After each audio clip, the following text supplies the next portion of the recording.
c'est PistonKirk et aujourd'hui on va voir comment installer des poignées et des accoudoirs chromés sur le panneau de porte d'une Boxer 986. Alors entendons-nous bien, quand je parle de poignées chromées, il s'agit en réalité de peinture métallisée gris titane que l'on pouvait avoir en option sur certains modèles. Mais bon, peu importe la sémantique, ce qui compte c'est l'esthétique. Allez, on y va. La première étape consiste à enlever le panneau de porte, ce qui implique de retirer d'abord le cache du rétroviseur. Pour cela, passez un outil de déclipsage par en dessous, levez légèrement mais pas trop fort et ensuite tirez le cache vers le haut pour pouvoir le déboîter.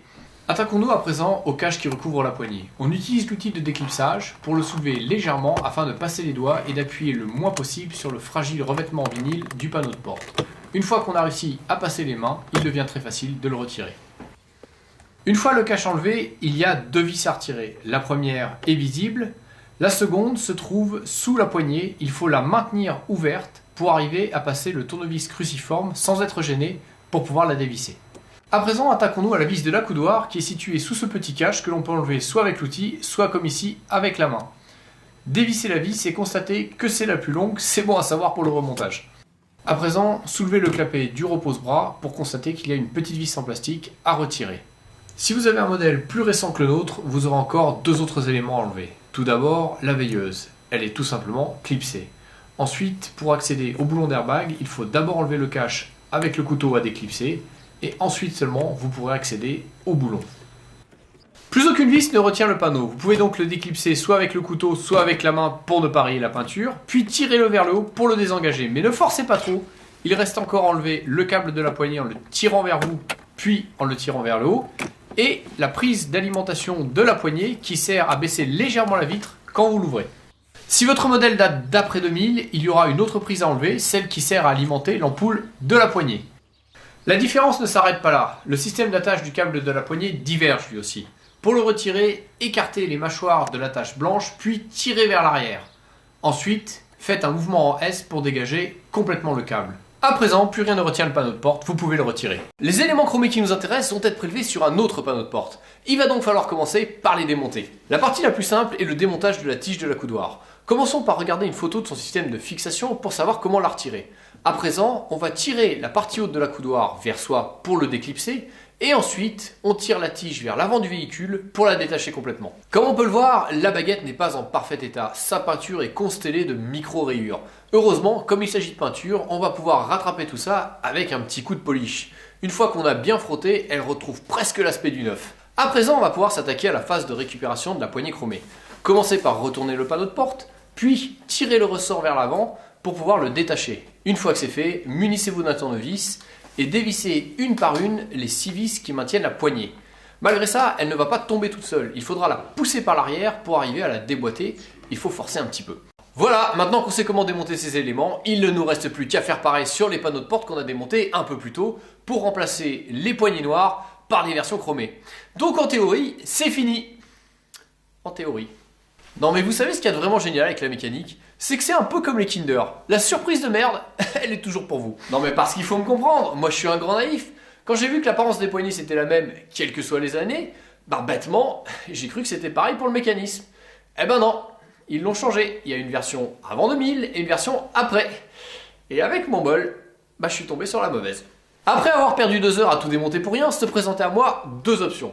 La première, pleurer sur mon sort et tout remonter.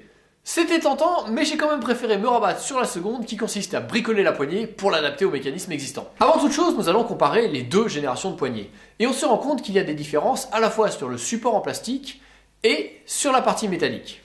On ne pourra pas utiliser le support en plastique de la seconde génération. Il va donc falloir qu'on enlève la poignée métallique chromée de son support en plastique. Pour cela, retirez le clips, puis poussez l'axe hors de la poignée et enfin retirez la poignée. Mais avant de la mettre sur le plastique de la première génération, il va falloir qu'on lui fasse une petite adaptation. Encore une fois, on va prendre le temps de comparer les deux générations. Dans la première génération, il y a une pièce en plastique qui maintient la tige métallique en L. Dans la seconde, un simple caoutchouc dans laquelle on glisse une tige en forme de S. On va devoir récupérer cette pièce en plastique qui sert de maintien. Le souci, c'est que pour la clipser, il faut un renfoncement que la seconde génération n'a pas. On va donc devoir créer ce renfoncement. Pour créer ce renfoncement, on pourrait tenter d'utiliser une mèche à métal, mais on n'en fera rien, parce que comme son extrémité est arrondie, on n'aura pas une surface plane. Pour obtenir une surface plane, il faut utiliser une mèche à bois. Mais pour pouvoir la centrer correctement, il va d'abord falloir utiliser une mèche à béton de 8 qui va nous créer une surface concave qui va centrer la mèche et ensuite on pourra l'aplanir avec une mèche à bois. Maintenant, on va pouvoir clipser la partie en plastique et là, on se rend compte que ça marche parfaitement. Avant d'aller plus loin, je vais vous apporter une petite précision. Cette opération de perçage ne concerne que ceux qui veulent adapter des poignées d'après 2000 sur un modèle d'avant 2000. Si la situation est inversée, vous n'aurez aucune adaptation à faire.